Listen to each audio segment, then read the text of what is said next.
I've been placing emphasis on the black arts because there is little information available on this subject, as opposed to the BlackMagick books and writings.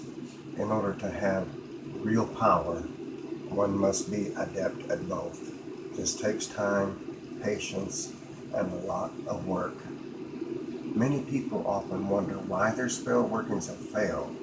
This is because one's mind and aura may be weak due to illness or sickness or just abuse. Sure, we can go to Satan and his demons when we are in need, but the goal of any Satanism is to become more powerful ourselves. Satan and the demons guide us, giving us the knowledge we need to increase our own powers. Satan does not waste his time on those who do nothing with themselves. True Satanism is not Disneyland. If you want serious power, you will have to work hard at it, and sometimes this can take years, but it's well worth the effort. We, in essence, save our own souls. There is time we can all squeeze in with a bit of organization. Do what you can do. Breathing exercises only take around about 10 minutes and are very effective in increasing one's own power. They can be done first thing in the morning or even in the bathroom if you want to lock the door, if you live in a full house. Even 5 minutes of visualization exercises a day will bring many benefits. Meditation is being in the here and now, emptying your mind of all thoughts. This can be done anywhere at any time. Much can be done with a well-trained mind. For example, knowledge of anatomy gives one the ability to either heal or inflict harm, because nerves can cause pain if one focuses upon them in a hatred one. This is one of many examples. You can also open and access other areas of your brain that are dormant in most humans, and empower these areas by focusing upon them, attempting to use the abilities they provide when activated. Thoughts can be placed in another person's head the same way. Concentration and repetition are necessary here. For those who do not as of yet have enough power of their own, many times a spell or ritual can be repeated on consecutive nights with the cycle of the moon.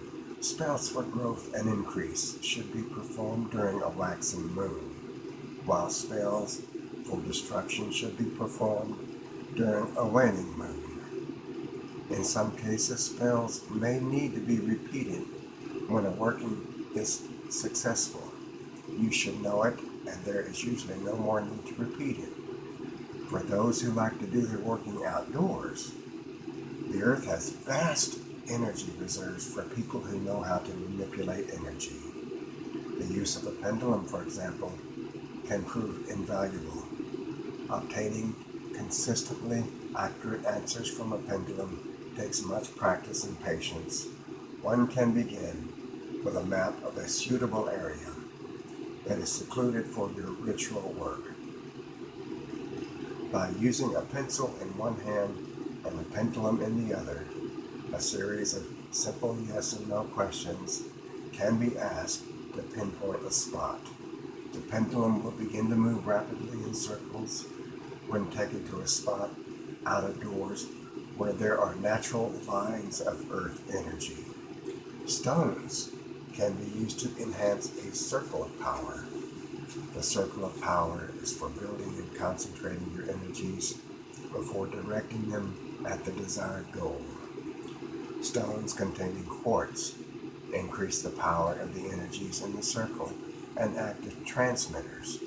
Circles are also used for protection and as barriers. Always remember, after any black magical working, to cleanse your aura and your chakra with either a bright light or that of the sun. When we use and draw upon negative or destructive energy, the residue can remain clinging to the aura. If this is left, it can cause problems and energy tends to attract energy of the same wavelength. This is especially true with those who, due to a lack of knowledge, invoke energy instead of evoking it and then using it for destruction. That's creating a tie. Taking the time to cleanse your aura will rid your soul of anything negative that could cause you problems. Take your time at it. When you are able to see your aura brightened and your chakras as well, then ask your pendulum if you are completely cleansed. If not, ask what needs more work. Going through the chakras one by one with yes and no questions that the pendulum is able to answer. When finished with any ritual, it is important not to even think about it or your desired goal. Let the ritual alone to do its work. As dwelling, worrying, or rehearsing the working can manifest the wrong energies and interfere. When we worry or dwell on the outcome, we can sometimes alter the results we work so hard to influence. This is where void meditation is essential. Regular practice of void meditation gives us the ability to turn off unwanted thoughts and influence. Workings of revenge and BlackMagick are best done when the hated one is asleep. During sleep, the victim's psychic defenses are down and the subconscious suggested mind is wide open. That's why any of us can be targets, because we all have to sleep, don't we? Everyone should cleanse their aura and chakras on a daily basis. This is as essential as regular bathing. Unfortunately, due to systematic removal of spiritual knowledge, few people know about their own souls, how to properly care for and keep them healthy. This can be done upon awakening.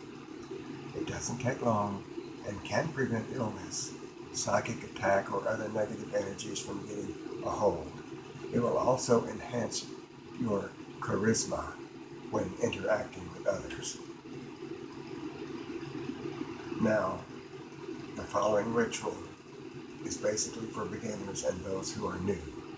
Adepts use more techniques that are advanced, and in many cases, a formal ritual is not even needed.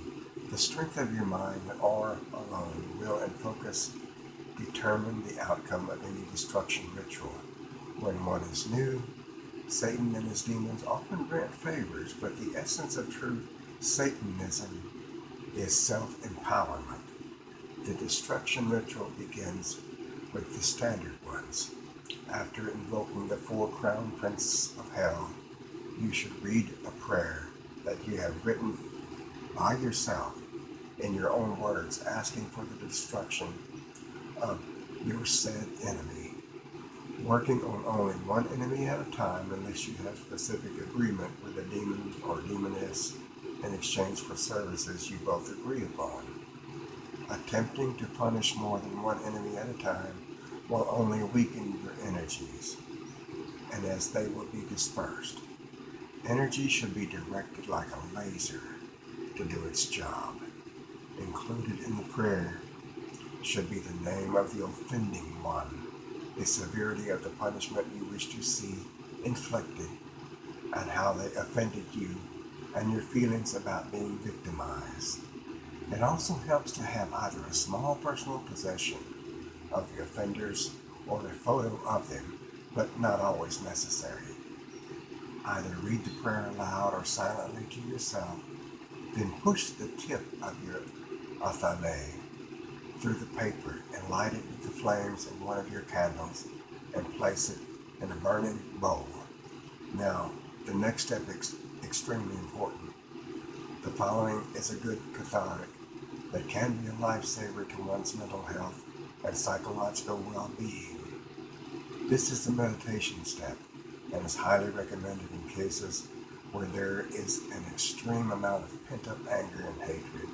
Here is where you visualize the person as clearly as you can and just let loose until total exhaustion takes place. This ritual is best done while the offender is sleeping. Visualize the offender clearly and inflict all of the mutilations and injury and pain you can imagine upon them. Beat them, stab them, torture them, torment them. You can repeatedly recite their name over and over again in your mind. Release all of your hatred and anger in any way you wish. Just do it in your mind. Some people hate someone so hard they cry. This is fine. This is a cathartic and a very intense emotional release. You must continue on and on until you are literally exhausted. The most important thing here is to stay focused. You should also feel very justified. Any lapse in concentration or feeling that creep in where you feel you are not 100% in the right and completely may not only destroy a destruction ritual, but can also prove to be dangerous. Now close the ritual by giving thanks to Satan and any demons you may have called forth or invented out of the either, that the offender will be rightly punished. Ring the bell, turn in clockwise and say, "Hail Satan," either silently to yourself or aloud. Take the burned remains and you can flush them down the toilet or dispose of them in some other degrading manner. Now this step is an important one. Take all the time you need with this one, and then some. You have just dealt with some very negative, destructive energies. You should cleanse your aura and chakras. This is done by continuously placing a white light or cleansing fire around your aura to clean and burn off negative energy residue. Then proceed to place the light or fire around each of your chakras one by one. Then proceed to spin your chakras. Say to yourself, "Speed of light" for each one. See it spinning and spinning until it turns a brilliant white light like the sun. Stand up and visualize a flat disc like table surface above your head, shining a bright white. The surface will descend upon your head and all the way down through your body and past the bottoms of your feet, pushing and expelling any negative residue from your being. Repeat this exercise at least 2 times. You should also keep cleaning your aura for several days following the working. It is important that you put the experience behind you and don't dwell on it. Don't dwell on the offender or concern yourself with hopeful anticipation over their punishment. Let the working do its job. Banish the offender and the incident from your thoughts. This working can take up to as much as a month or more, and even a few days.